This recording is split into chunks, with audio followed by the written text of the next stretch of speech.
Сенмусыз хурматлы тамашачылар. В эфире программа «Хазина». Мы рады новой встрече с вами. Смотрите сегодня в выпуске. Новая соборная мечеть построена в Кыштыме. На церемонии открытия побывал верховный муфти России Талгат Таджуддин. Сабантуй в честь дня рождения села. Грандиозный праздник устроили жители Аминева и пригласили на него нашу съемочную группу. Вместе с самыми юными зрителями мы продолжим изучать татарский язык.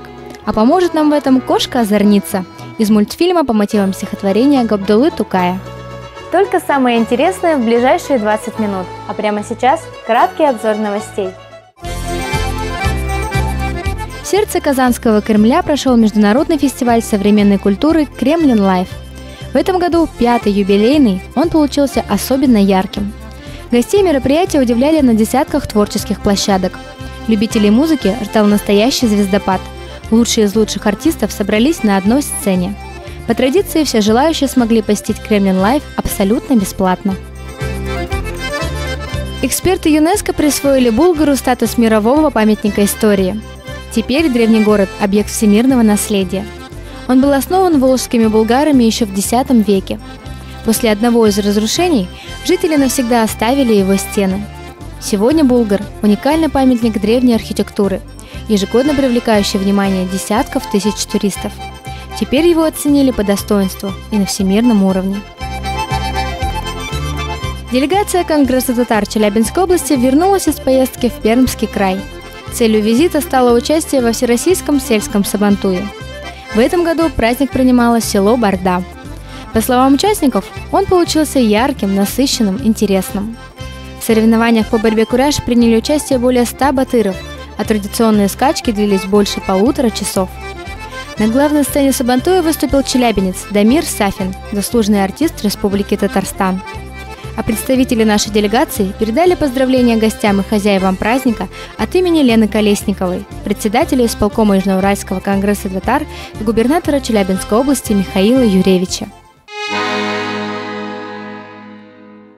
Сабантуй отметили и в небольшом селе Аминево. Этот праздник стал по-настоящему уникальным. Чтобы принять в нем участие, многие гости проделали путь в несколько тысяч километров. Почему? Ответ в нашем следующем сюжете.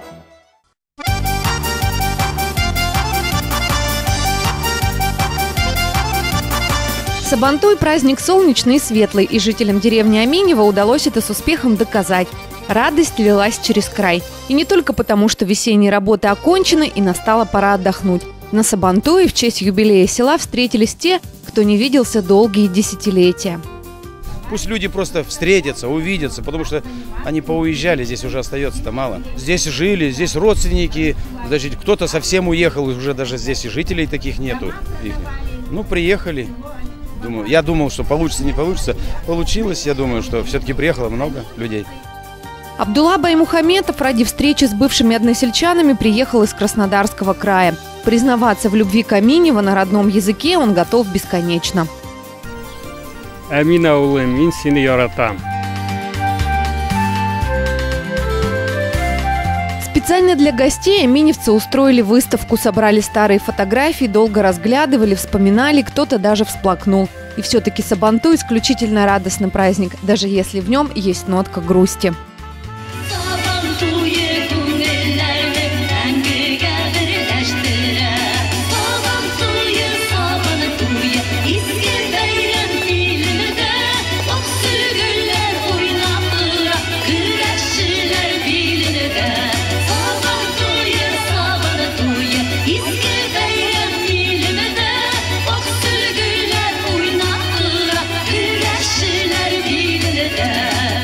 Гостями Аминева стали жители из соседних сел. Накия Халиловна привезла на праздник тюбетейки ручной работы. Говорит, что сегодня они снова в моде. Вяжу тюбетейки, вот с разным орнаментом, пожалуйста. Вот что у меня на голове тоже связано. Головной убор универсальный для женщин с ярким орнаментом, для мужчин с более сдержанным рисунком. Летом не жарко, зимой не холодно. Рукодельница уверена, народные традиции всегда останутся актуальными. В Октябрьском районе к ним относятся с особым трепетом, о каком бы народе ни шла речь. От всей души поздравляю всех присутствующих с праздником.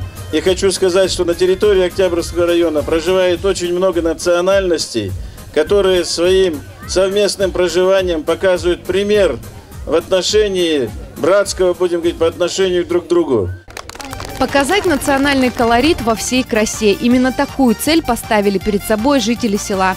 И с этой задачей аминевцы справились блестяще. Традиционные забавы, борьба куреш, блюда татарской кухни и даже главный приз Сабантуя – такой, каким он был испокон веков.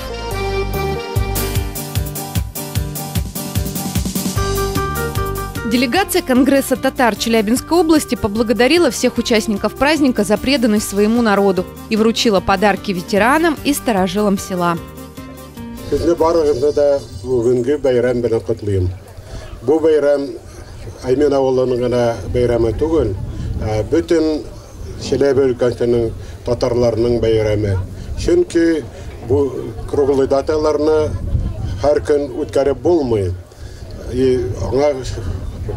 Готовить керек, көч керек, шундай көчле кешеләр көндең авылда яшиләр икән әле.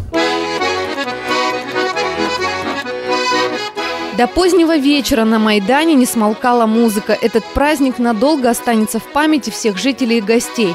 Но на этом с Аминево мы не прощаемся. В следующей программе мы расскажем об удивительной истории этого села.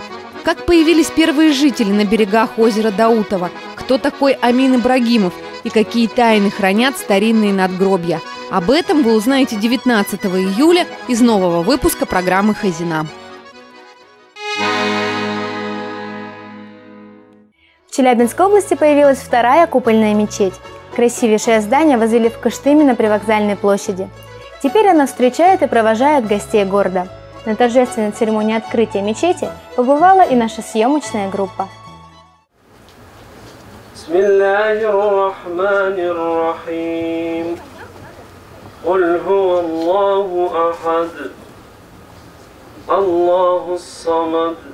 Открытие соборной мечети – событие знаковое не только для Кыштыма, но и для всей области. Подобное с куполом и минаретом есть только в Магнитке.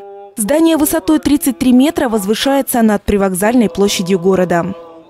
Я сердечно приветствую вас в этот радостный пятничный день на великом событии вашей жизни – открытии храма Божьего, мечети, от имени Центрального духовного управления мусульман России. Ассаламу алейкум ва рахматуллахи та'аля ва баракатух. В 2000-м администрация округа выделила участок для строительства. В 2010-м заложили первый камень.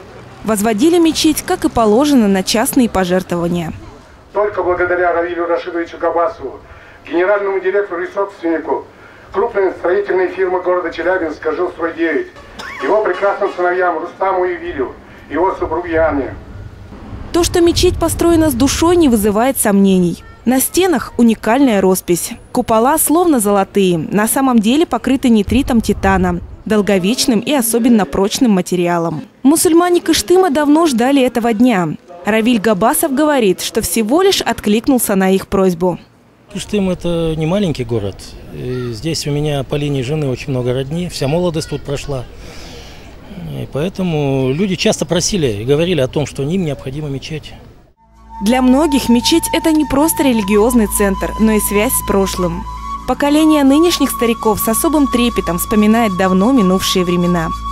Меня бабушка сюда привела первый раз в мечеть. Это было на Ленина 18 в подвале. Вот я туда ходила, вот стала молиться. Вот 7 лет туда ходила. Вот кто топила постоянно, кто вот вообще, ну, там постоянно сырость была, сырость. А здесь по-другому, да. Все, кто пришел на праздник, радости своей не скрывают. Татары, башкиры, русские. Уважение ко всем религиям и ко всем народам. Именно эту истину на Южном Урале исповедуют испокон веков. На самом деле это место, на мой взгляд, которое должно способствовать только укреплению межрелигиозного сотрудничества, только укреплению дружбы, мира, согласия между всеми, кто проживает на территории округа. Din bugünde muhterem aziz kardeşlerim, Kıştım'da cami meşitini açtık Allah'a şükür. Peygamberimiz sallallahu aleyhi ve sellem kim Allah rızalığı için meşit salsa, ol bendek Allah Teala cennet saraylarında tüzüdü in dedi. Верховный муфтий России Талгат Таджудин в Челябинской области бывает часто и всегда отмечает, что нам удается сохранить отношения дружбы и взаимопонимания. Православный храм есть. Сейчас мечеть, слава Богу, отстроена. После 1917 года более 14 тысяч мечетей было разрушено в нашей стране. Но народ без веры не остался. С верой победили и вероломного врага, фашистскую Германию. С надеждой всегда жили. И поэтому сегодня десятки, сотни и даже тысячи мечетей и божьих храмов строятся и возводятся. Не от какого-то бахвальства, не от какого-то избытка богатства, но они нужны. Божий храм, в том числе и мечеть, это говорит о том, что мы хотим и желаем быть рядом с Богом. Когда торжественная церемония завершилась, всех участников по традиции угостили пловом и чаем. А мечеть теперь всегда будет встречать и провожать кыштымцев и гостей города.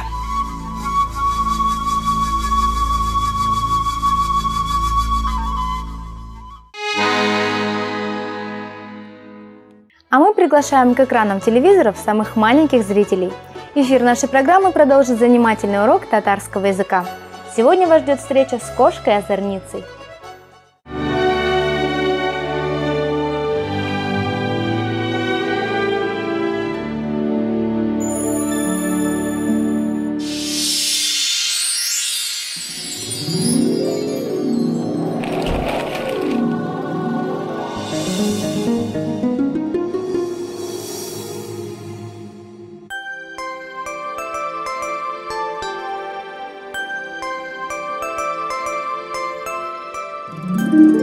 Мышь, тышкан.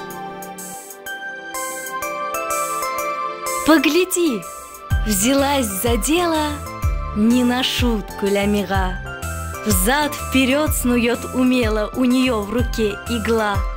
Кукле праздничное платье шить торопится она. И лежит, вздыхает кукла. Как обновка мне нужна! Рядом киска-озорница притаилась, не дыша. Смотрит кошка на катушку. Вот игрушка хороша! Пошевелится, а киска тут как тут в один прыжок. В уголок ее закатит, нитки спутает в клубок. Никакой у ней печали и заботы никакой. Киска, киска, озорница, все поиграла день-деньской. Кошка, мәше. Клубок, йомғақ. Девочка, қыз бала.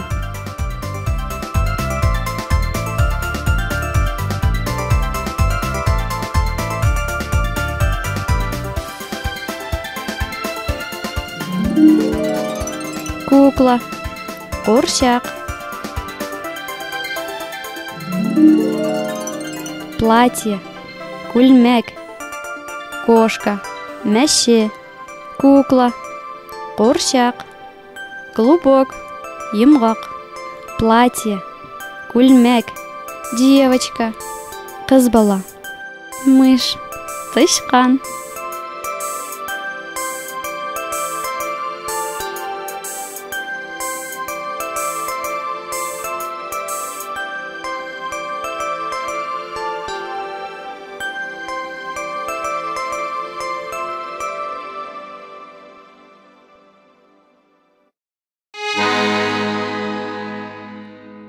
Надеемся, что этот урок был не только интересным, но и познавательным. А сейчас рассказ о тех событиях, которые ждут нас в ближайшее время.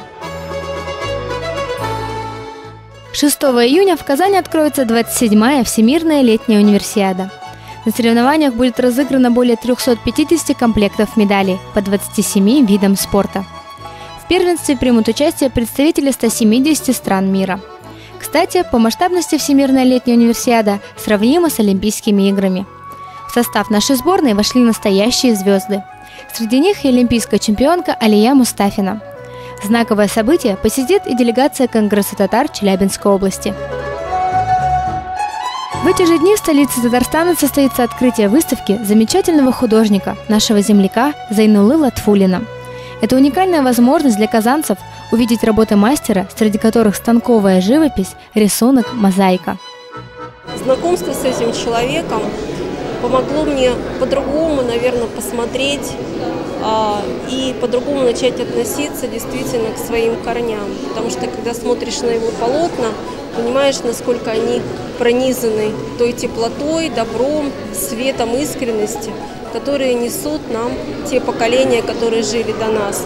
Эти мудрые лица стариков, вчитываясь в которые мы понимаем, кто мы, где мы, какими мы были и какими мы станем. 12 июня представители Конгресса татар отправятся с визитом в Красноармейский район.